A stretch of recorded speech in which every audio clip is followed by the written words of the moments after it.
Yeah, Akasha. Yeah, Akasha, yeah.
I make it music.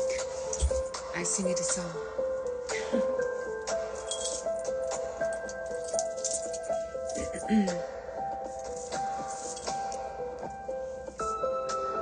Since you found your way, find a better, brighter way to find out what I come to pay. Conscious in the deep, so now we must see that we keep our divine love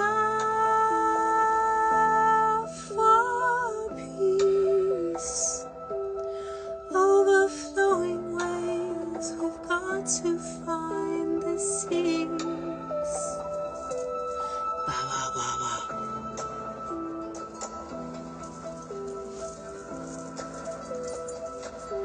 We've got to find this peace, find a way.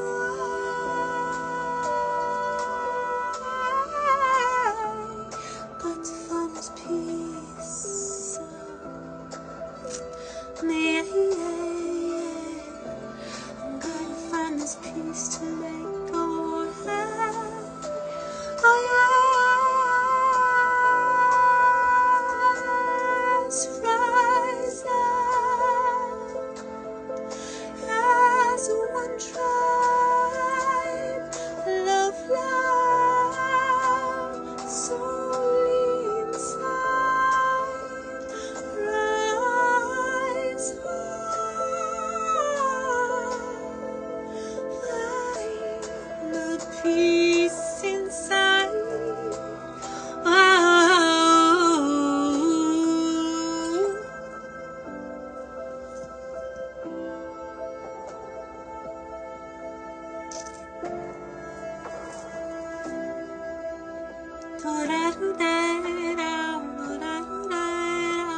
Deliverance unto the tribes of creation, calling in the loved ones to help me make this. Calling unto peaceful creation, calling in the loved ones to help I make this. To the expansions of the realms, creation I exhale, all this Alubakasha, Zayina Baba, Yena Baba, Yena Baba Kasha Yeri. Precious anointing, a washing upon creations. Blessed unto all nations, that we make peace, deliverance unto creation. Let our light shine and love all as one tribe, united as we've created to be. Every single continent, every single place, all was once one. We hold this space by faith, by love, by consciousness rise. We must unite as one sacred tribe.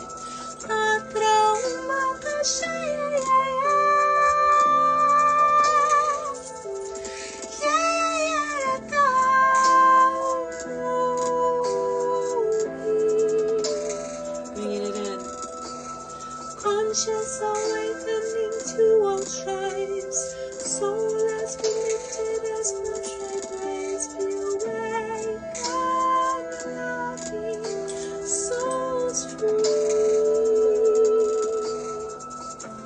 Be conscious, my loves, to survive.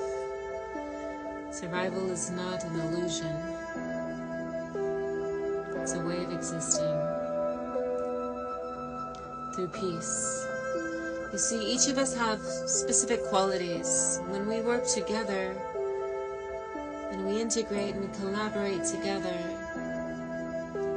the way to heal our womb planet, to heal our planet, is what we should be focusing on right now. Let's not make the same mistakes of old. Let's focus on what's important. Let's save our planet in every single possible way. So there's zeolite that can heal the water. There's zeolite that can heal the land. There's African lily flowers that can heal the waters and the land from radioactive randomness, as well as nukes.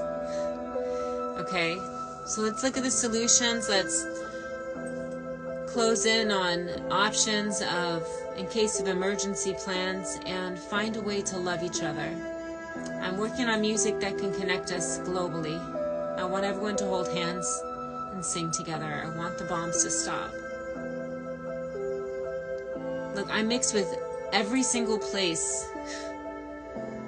I think the only two bloodlines that I don't have in my DNA, which I technically do because I co-created, was Japanese and Filipino. Those are the only two. All the rest, all of us we're family. So I could say, since I'm telling you this, that they are related to me in some way, but I think that the continents were so distant that it didn't show up on my DNA chart the same way. So I apologize. Please forgive me. But I'm mostly everything. So I'm coming to you from someone who is globally. I'm not judging others, except for certain individuals who made very foolish decisions recently. And I mostly try not to take sides when it comes to politics. I don't believe in politics. I don't believe in dictatorship. I believe in freedom. I believe in village. I believe in community. I believe in family. I believe in tribe. I believe in our womb planet that we came in as. I believe in all existence as family. Every single creation, even outside of this womb planet, is family.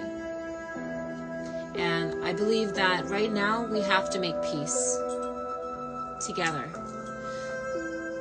because we're all very mixed. And that's the part that really is surprising, on how many of you have chosen sides when it's not even your battle.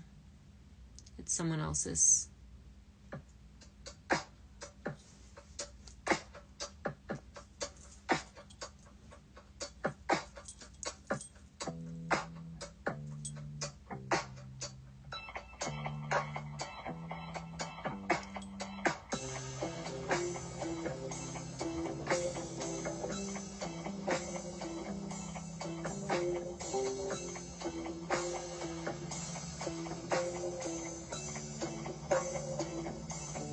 Can you stop fighting?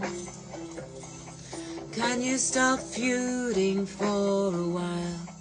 Can you stop reckoning how to destroy the young child? Can you go away from plots of mass destruction, plots of sabotage? Can you lay down your weapons and see the reason that we do not applaud your horrible decisions? We don't want those nasty ways, the pollution and the sacrifice, the ones that you've made go astray with your toxicity and your pollutions and your chemical warfare embedded to cause brainwashing in mind. Seek for the A positive and B positive blood types bring no longer ill decisions. See if you caught that.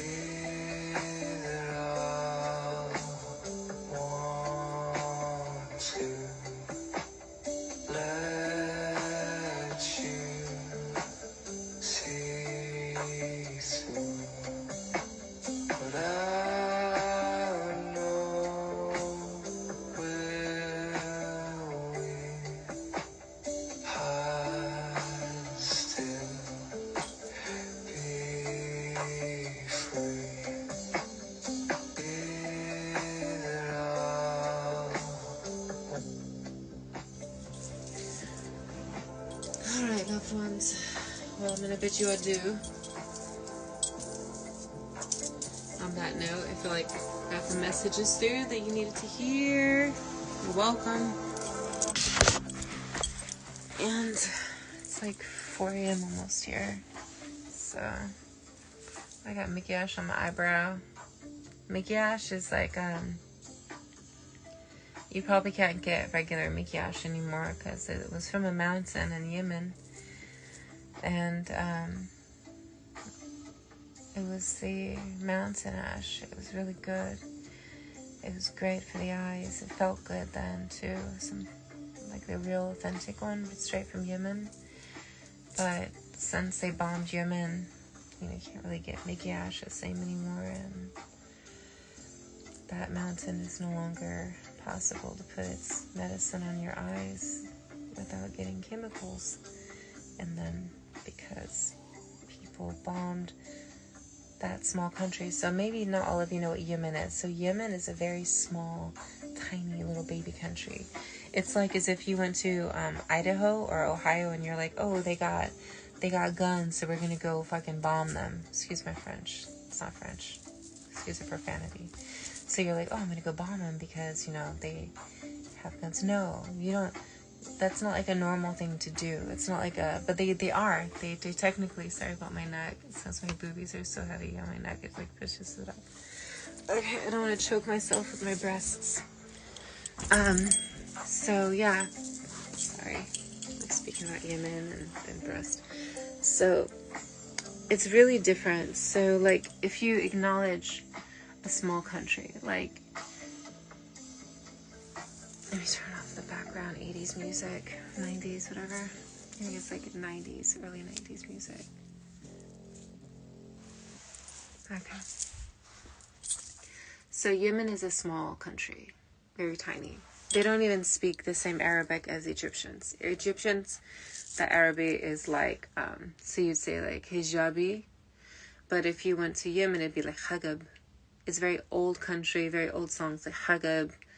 And then Egyptians are like, oh, they don't have to wear the hagab because they're they're fancy. Like they have a different kind of lifestyle, or they've been like Americanized, or they've been like Turkishified or Lebanesified, like where they don't all have to wear hijabs anymore, or hijabis. I was taught the word hijab. I was taught proper Arabic.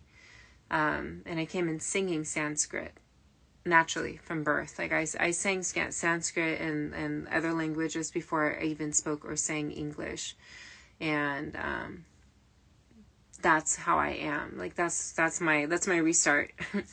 Like I was in a coma. I came awake again, and I continued to speak these languages, and had major head concussions, and I forgot how to speak English, and I remembered how to speak those languages. So that's my restart languages.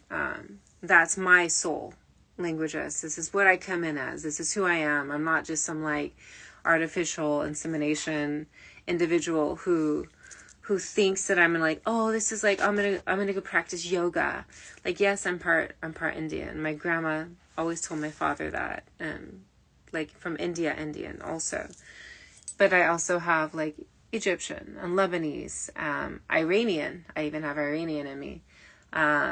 Arabic, obviously, with the Egyptian and the Jordan. Also, different tribes of Israel. Russian, Irish, Ukrainian, Old Greg, 3 words long.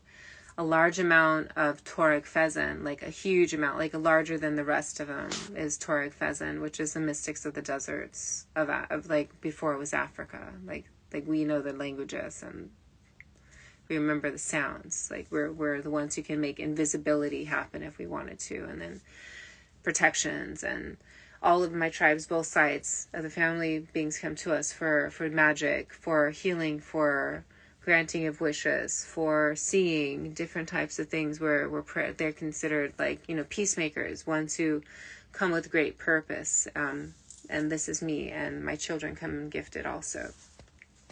And it's amazing. It's amazing to be the one that my father chose to tell me the secrets, the one that has been chosen in our family lineages to be me. And it's amazing. It's an amazing experience, but it's also a huge responsibility. And I'm not sure if you could see it, but because I have this lighting on, but I have like the pyramid, and it also turned into a volcano recently, which is interesting. Reminds me of volcanoes. And when I've been seeing volcanoes, they seem really soothing in some places. They don't seem natural. But the ones that are like natural, I really enjoy. And then when I'm supposed to come online some moments, I get this plus on my forehead, and then sometimes it turns into a dove. It's really interesting. So, yeah, my melanin is displaced, as you can see. I'm not like everyone else. I truly am not like others in that way. And I'm not human. I don't have human blood types. So when I come in to bring messages and songs and tell you things, I'm coming from a place of someone who's real. I've been like this for always. And I came in as a miracle. So my name is Faith. And it's interesting. A place called Trinity. Prayed over my mom's womb. I placed my brother, David, who drowned at 6.5, who I think Levy is reincarnate of, which is interesting. Levy remembers that too. And my other child remembered David, even though David transformed like a year before I think it was 77, and they were trying to remake me after, or remake David after, and then I came in. So the sex changed in the womb. In the womb, they had said that they were going to have a son. They were going to name this child, because Archangel Michael came and said that they're going to give birth to a child who is here to save the masses, is to communicate, to reach the masses, and is a healer, and beautiful messages. And so they were going to call me Aaron James. And then there was a complication. The placenta previa in those days, they didn't have the same remedy as they probably do now, but the entire uterus was covered in placenta, like massive. And they were concerned of my because I guess there was something going on where they were going to take me out. They were going to abort me to save my mom's life, or my mom would have complications and my mom's life might be at danger when I was getting birthed in that way. So they went to the place called Trinity that David, who drowned at 6.5, my sibling, and Lovey, came to, and it's really interesting. So when they prayed over the womb, I remember inhabiting the womb. They're called faith prayer warriors. So they believed by faith that healing will occur. And so I was able to inhabit the womb in that moment. The body there, it was kind of like very barely, it just didn't feel like it had the soul in it yet anyways, the same way. So it just felt lifeless the same. It wasn't, well, not like completely, yeah, it was just different. But I remember inhabiting the womb, and I think it was about like the size of like the shoulder to the elbow. Maybe a little bit smaller, probably a little bit smaller, like 3 to 4 months, and no, 3 to 5 months, maybe both, yeah. And it was interesting. I'm like trying to calculate when I inhabited the womb. The sex changed in the womb, so I was given birth to, and I have a vagina. So then they decided to call me their child of faith. Now my name is Faith. And the church, Trinity, they had me preaching on stage at the age of 4, laying hands on individuals, doing healings. Very early on, I led the worship team as a child. I was taught how to play the organ, played with full bands my whole life, and lots of plays. I preached on stage. I would bring in the Holy Spirit to have a revival in every church that I went to that I felt like I wanted to. If the past, I could, because I'm a seer, I could see if the sermon was going to be boring, or if it was like personal, or if it was focused on one person. I'm like, oh, that doesn't seem like it fits well. So because of who I am, I'm like, well, I saw Yeshua when I was little, like I could see heaven. I remember heaven. I could see it now. I remember it all. I could see so much, right? So I come in with all these abilities, and I'm like, okay, well, I'll stay up at the front of the pew, or I'll walk up to the front where the prayer kneeling areas are, and I'll start praising, and it's like, yay, and start singing, and like I can, and then they start dancing around and singing, and then someone comes up who maybe was possessed, and they ask me to help cast out the spirit from it. This is who I am. This is who I was raised like.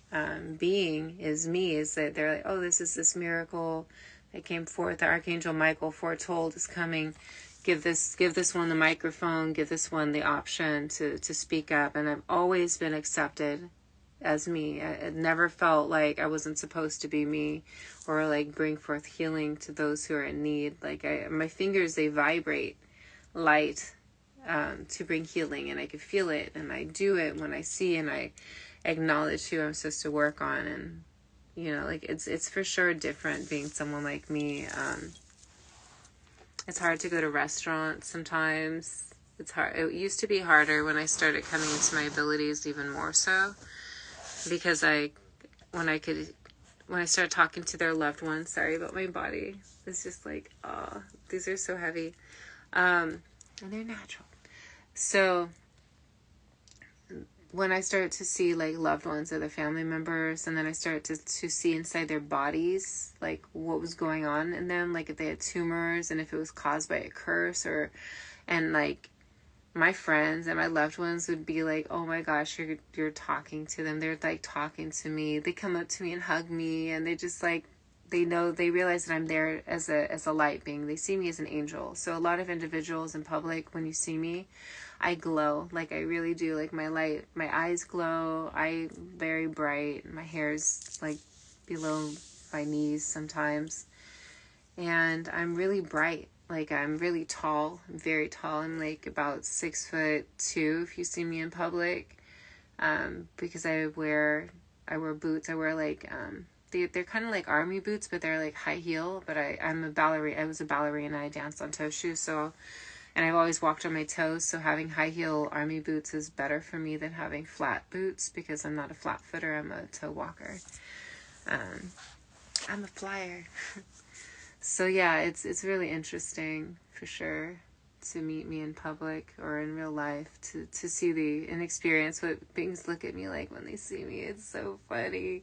I actually don't pay attention the same way, but those who are with me usually comment, and I try not to focus on it so I don't feel weird or awkward. So I could focus. Like if I'm supposed to talk to somebody and I'm supposed to help them, then I do. Otherwise, like I might walk through and like do that and do things to help them, and they'll acknowledge that I'm helping them, and they're happy about it. So it's cool, but it's a lot. Everywhere I go, beings recognize me, and when you get to that level, it's kind of like an overnight thing. No, not really. It's been my whole life. Like it's as if beings know who my soul is. Like they've been looking for me. So my soul name is Maya. They call me Maya. Maya, yeah, the Mayans. I also have that lineages too, inside the blood, the family, the blood, but forgiven. And yeah, a lot of individuals call me Maya. They call me Maya. I am Maya. And it's real. It's not like the illusion version either. It's like the real goddess. So I've always been given roses and treated very honorably in that way, very loved and acknowledged with who I am, very respected, very protected. I have soldiers globally. When I say I have soldiers globally, I have loved ones who are willing to stand up to protect me and love me and make sure that I can sustain with my purpose, which is creating solutions globally to purify our lands, to purify the communities, our villages, our loved ones, our tribes, to rise together, to love each other, and to integrate together, to not hate each other, but to love each other, and to see where solutions are needed in a calm way. So they're not like out there with bullets and guns. Not on my watch. Like they wouldn't tell me if they were going to do that. They would definitely not tell me that. But they're not about that because I'm their inspiration, and I love them for that. Because it's about peace. It's about love. Like we've already done the battles. We've already done the wars. Right now is about peace. Right now is about solutions. Right now is about love. Right now is about community. Right now is about expression of expansions, of unification, of one tribe rise together as soul family. We should not get distracted with the wars or with the weapons or with those things. We should not get distracted. We have to care about the fact that there's innocent children, innocent families, innocent loved ones that have been murdered. We have to care about their lives. We have to care about each of them. They didn't do anything to deserve that sacrifice. That is not deserved. That is very, very non-fine-tuned reactions to individuals that were not involved in their discussions or in their disagreements. Just because you don't like somebody and you don't agree with them doesn't mean that you have to go and attack the innocent families and loved ones. That's not even affecting them. They obviously don't care. They don't care the same way. If they cared the same way, then they would communicate through it as adults should, as grown-ups, as children, as we teach our children to. Oh, you're in an argument? Okay, let's sit down. Let's have a talk about it. If you do it with your family, let's have some tea. Let's have a cup of tea and some cake, or some bread and some tea, or some coffee and some something, some yit or something. But, or a seed. But let's have a talk about what's going on so that we can make peace. Let's find a solution together. Let's integrate. Let's be okay. Let's stop being so greedy and hungry for each other's locations. Let's see that the people, the individual, should have a say of what goes on where they're at so that they can rebuild from the damage done by dictators, by those who sought to destroy each other with weapons and not care about the innocent lives that they're destroying when they're doing that. That's to every single dictator who decided to do war against each other. What about the innocent? They were not involved. It was not their fault. They shouldn't have to go through that. As adults, you should be able to communicate with each other. You got to that level how? By communicating. You talked your way into those positions. How do you talk to each other in those positions without having to destroy the innocent? And it's a whole thing. But me being of all royal bloodlines, I have all royal bloodlines, so I'm technically a queen, if you consider me a human, but I'm not human. I'm the most non-human blood type that exists here, the scientists have discovered. And I'm different, but I'm also one who loves creations. I'm one who comes with solutions, and I see that what has to heal is the hearts and the minds of creations to help the souls expand, to be conscious soul individuals and stop trying to have a human experience and start trying to have a soul experience. Because the soul experience is where it's at. The soul experience reminds you that you have a soul, and when your body's not there, your soul will be there. If you have a soul. So that soul experience makes one humble. It peeks into the consciousness. It activates different areas of the brain to create solutions together, to coexist together. And that's what some individuals don't want you to know, is that you have it in you to co-create with each other and have a peaceful coexistence. It is not to be ruled. It is not to be put into boxes. It is not that method or that practice. Some individuals meet in private in secrecy in attempts to make it seem like something worse is happening. It's different plans, same like COVID was. Different types of agendas, and trying to see which ones actually function in those ways. Now, I've never had a passport. Not once. I have not had a passport because each time I've been invited to leave the country and I almost got one, something happened and closed down the country where I wasn't capable of doing that, or even closed down the other areas. Like, I was invited to sing at that one festival in Israel, and then the individual who invited me, who I sing with, they got kicked out of their house and they had to move. And we didn't do that. So I didn't have to get that passport and I didn't have to go there because I was helping them move and I was dealing with my own things. Another time, COVID hit. I was given the money to get my passport and had the papers filled out. And I was getting ready to do it. And then all of a sudden, bam, it was COVID. What the hell point is there to get a passport if you can't leave the country? Like, there were so many people stuck at the music studio because they came in from, I think they came in from different places, like some from Pakistan, some from Israel. They were friends. They sang each other's songs. The music is integrated. It's peaceful. And so they were stuck in America away from their families because the airports were closed. And that's the way it was. And that's why it's not worth getting a passport right now when things are wild, because I have children here. I can't leave the country without them, and I don't want to get stuck. And I already knew and foretold that things are going to happen like that. And that's what they said now. Anyone in America, you can't leave the country. If you leave the country, you won't be let back in. That's what they're saying. And if you are here on like a green card, you can't leave the country. You're stuck, is what they're saying. Or no, a visa. I think even a green card. They're deporting people also. So be aware of that. It's just really different. You know, it's a different place. It's not the one that I can't really say my forefathers, because my grandpa was a Russian spy in W2, and my father fought in W2 to get away from the police because he planted cannabis and made illegal gin in Louisiana. He was the first one who was a pimp out there, and my daddy was the first of African descent to be a boss of white men in America.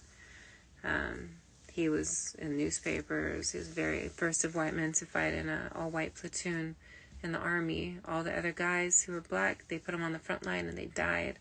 And my dad was able to survive enough to give birth, help create me. So I'm blessed with that lineage, to have somebody who was that strong. Obviously, he got out of pimping. Eventually, he became a boss at Sealand and ran things. He brought people in of color from other countries who were able to be managers and not just underpaid workers who were intelligent. My father literally rose up America with workers who were non-Caucasian. He was okay with Caucasians too, but he integrated it. He mixed it up. He added other nationalities. That was my father. My father was a hero. I'm a hero. And my children will be heroes because that's how we are. And that's my blood lineage because I'm royal. And that's how we do it. We were over here brought on boats. Okay? Some of our lineages were brought on boats. I have tribes who are local from Canada and from the Mayan tribes. But I also have families from many places around the world. All royal lineages. How did we get here? So that I could survive to be here in this moment, to bring about peace, to bring about the solutions, and to create options. I came in here for a reason. I've been protected for a reason, and I continue to be protected for a reason. Because I'm here to save creation, as many as I'm supposed to, through love, through compassion, through unconditional peace. Paz, Baris. All right, blessed love.